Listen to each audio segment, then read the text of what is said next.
নমস্কার। জয় শ্রী গণেশ। আপনাদের প্রত্যেককে জানাই স্বাগতম আজকের পর্বের অনুষ্ঠানে। আজকে আলোচনা করব বৃশ্চিক রাশির জাতক জাতিকাদের নিয়ে।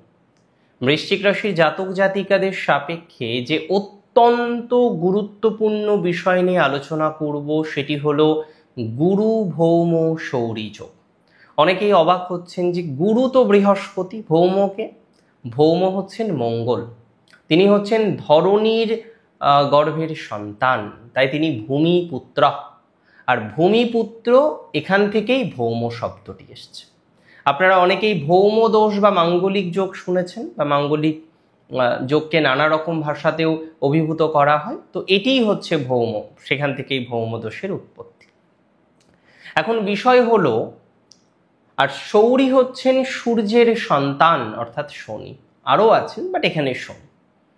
তাহলে বৃহস্পতি, মঙ্গল এবং শনির একটি গ্রহ সংযোগ, যেটি অত্যন্ত প্রাসঙ্গিক। অনেকেই জিজ্ঞাসা করবেন যে দাদা কিভাবে এই যোগটি তৈরি হচ্ছে।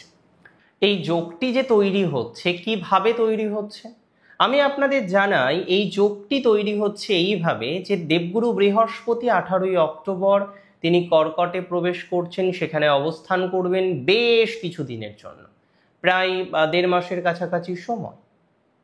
মঙ্গল গ্রহ তিনি ভূমিপুত্র, তিনি তার নিজের রাশি বৃশ্চিকে প্রবেশ করবে 27শে অক্টোবর, 7ই ডিসেম্বর পর্যন্ত থাকবে। আর শনি মহারাজ তিনি আছেন মীন রাশির ঘরে, তিনি সেই রাশিটিতে অবস্থান করেই থাকবেন, যদিও তার বক্র দৃষ্টি বা বক্র গতি আমরা দেখব নভেম্বরের শেষে এন্ডিং হচ্ছে। একটা জিনিস খেয়াল করে দেখুন, বৃশ্চিক, কর্কট কিংবা মীন তিনটি কালপুরুষের রাশিচক্রের জল তত্ত্বের রাশি। আর এই রাশিতে প্র্যাকটিক্যালি এই প্ল্যানেটগুলির অবস্থান অত্যন্ত বিশেষ, অত্যন্ত ইম্পর্ট্যান্ট। আমি মনে করি এই সঞ্চার আপনার জীবন চক্রকে নানাভাবে প্রভাবিত করতে চলেছে। এই সঞ্চার আপনার জীবন চক্রের নানা রকম পজিটিভ ভাইবসকে রিপ্রেজেন্ট করে। এই সঞ্চার আপনার জীবন চক্রে নানা রকমের ডেভেলপমেন্টকে রিপ্রেজেন্ট করে। জলতত্ত্বে 3টি গ্রহের অবস্থান এবং আপনার ভাগ্যস্থানে, আপনার রাশিতে আর আপনার পঞ্চমে, অর্থাৎ নবপঞ্চক কম্বিনেশন তৈরি হচ্ছে। বৃহস্পতির দৃষ্টিও এই রাশিদের উপরে থাকবে, তার পঞ্চম দৃষ্টি যথাক্রমে ভূমিপুত্রের উপর এবং নবম দৃষ্টি যথাক্রমে সৌরী শনির উপরে থাকছে। বৃশ্চিকের প্রেমজ ক্ষেত্রে দারুণ প্রভাব আসতে চলেছে। প্রেমজ পরিবর্তনশীলতার জায়গা আমরা অনেকের ক্ষেত্রে দেখতে পারবো। বৃশ্চিকের বহু জাতক জাতিকারা they are in relationship, but relationship was not going good or is not going good, ভালো চলছিল না বা ভালো চলছে না। তাহলে এই যে রিলেশনশিপ রিলেটেড একটা স্ট্রেসের মধ্যে আপনারা অনেকে আছেন, অনেকে পড়ে গেছেন, রিলেশনশিপের নেগেটিভ ভাইবস থেকে বেরোতে পারছেন না, আমি মনে করি আপনাদের রিলেশনশিপ ইস্যুস অনেকটা কিন্তু সমাধান হয়ে যাবে বা সমাধান হতে পারে বলে অন্তত পক্ষে আমি মনে করি। এক্ষেত্রে কিন্তু এক্সট্রা ম্যারিটাল অ্যাফেয়ার্সে যারা আছেন, এক্সট্রা সম্পর্কে যারা আছেন, সাময়িক এক্সট্রা কোনো বন্ধনের মধ্যে যারা আবদ্ধ হয়েছেন, সাময়িক এক্সট্রা কোনো বন্ধনের কানেকশন যাদের এসেছে, তারা দারুণভাবে প্রভাবিত হবেন।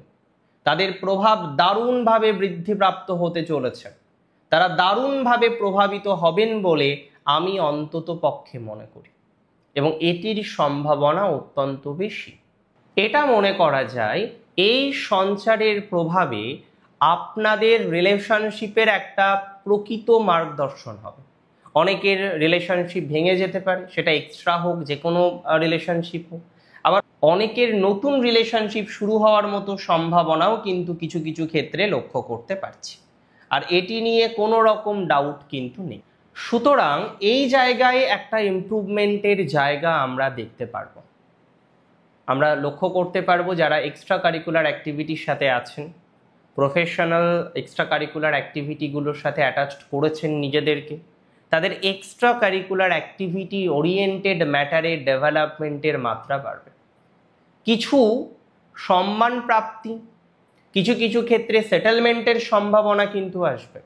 যারা সম্পর্কে আছেন তাদের যেমন আমি বললাম একটা সেটেলমেন্ট হবে, এক্সট্রা কারিকুলার অ্যাক্টিভিটি নিয়ে দীর্ঘদিন ধরে আপনি চর্চা করছেন, সেখানে আপস অ্যান্ড ডাউন বারবার আসছে, আমি মনে করি কিন্তু এই আপস অ্যান্ড ডাউনের মাত্রাটা মিনিমাইজ হতে জাস্ট সময়ের অপেক্ষা। মাথায় রাখতে হবে, কি মাথায় রাখবেন, যাদের রাশি বৃশ্চিক, বৃশ্চিক রাশির কিন্তু চাকরির অবস্থান পরিবর্তন হতে পারে। অনেকেই চাকরি করেন, দ্যাটস ভেরি ট্রু। অনেকেই প্রফেশনাল লাইফেও আছেন, দ্যাট অলসো ট্রু। অনেকেই চাকরির ক্ষেত্র নিয়ে প্রচুর মেন্টাল চাপের মধ্যে থাকেন। অফিস পলিটিক্স, ভালো করে গ্রো না হওয়া, ভালো সুযোগ সুবিধাগুলো অ্যাকসেপ্ট করতে না পারা, আরও নানা ধরনের প্রবলেম আপনার জীবনচক্রে বারবার আসে। যে সমস্ত জাতক জাতিকাদের সিমিলার প্রবলেমের কারণে চিন্তায় থাকতে হচ্ছে, যে সমস্ত জাতক জাতিকাদের সিমিলার প্রবলেমের কারণে ডিস্টারবেন্সের মধ্যে থাকতে হচ্ছে, আমি মনে করি তাদের পজিটিভিটির মাত্রাটা বাড়বেই। তবে লোকেশন চেঞ্জ হতে পারে, চাকরির অবস্থান চেঞ্জ হতে পারে, প্রফেশনাল কিছু বিষয়ের পরিবর্তন হতে পারে, তার সম্ভাবনা কিন্তু প্রবল। এ বিষয়ে কোনো রকম ডাউট বা সন্দেহ বা কোনোটাই আমি অ্যাটলিস্ট করছি না। মাথায় রাখুন, বৃশ্চিক রাশির ক্ষেত্রে যারা একটা সময় একটা জায়গায় ছিলেন, একটা প্লেসে ছিলেন, একভাবে কাজ করছিলেন, আজকে গিয়ে আপনার কর্মের জায়গাটা স্টেবল নয়, আজকে গিয়ে আপনার কর্ম সংক্রান্ত বিষয়ে নানান ক্রন্দল, আপনি ছিলেন ভালো পজিশনে, নিজে নিজেই রেজিগনেশন দিলেন এবং এই রেজিগনেশন দেওয়ার পর আপনার লাইফ যেন 180 ডিগ্রি অ্যাঙ্গেল ঘুরে গেল। আপনি যে পরিকল্পনা করেছিলেন, যেভাবে ভেবেছিলেন সুযোগ পাবেন, পেলেন না। বস্তুত সেরকম কোনো সুযোগ আপনার আসলো না, যেটা আপনার ক্ষেত্রে একটা কষ্টের জায়গাকে রিপ্রেজেন্ট করে। যে এত রকম চেষ্টা করেও যে সুযোগের প্রতীক্ষা আপনি করছিলেন, যে সুযোগের আশা আপনি করছিলেন, সেই সুযোগ কিন্তু আপনি আলটিমেটলি পেলেন না।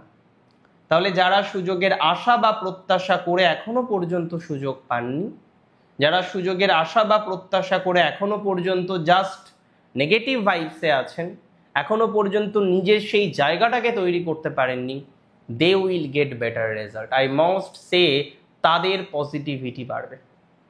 আমি মনে করি আপনাদের ম্যারেজ রিলেটেড ইভেন্টে কিছুটা পজিটিভিটি জায়গাটা কিন্তু থাকবে।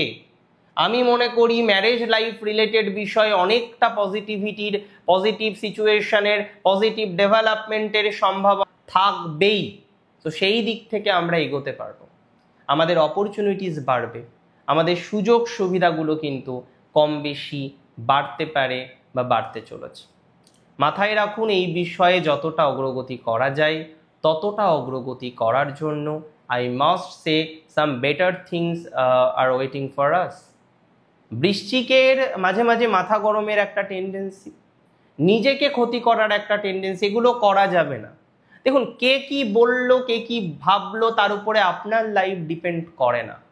আপনার লাইফ ডিপেন্ড করে আপনার নেওয়া সিদ্ধান্তের উপরে। তাই সবসময় চেষ্টা করবেন নিজের কনফিডেন্স লেভেলটাকে হাই রাখার জন্য।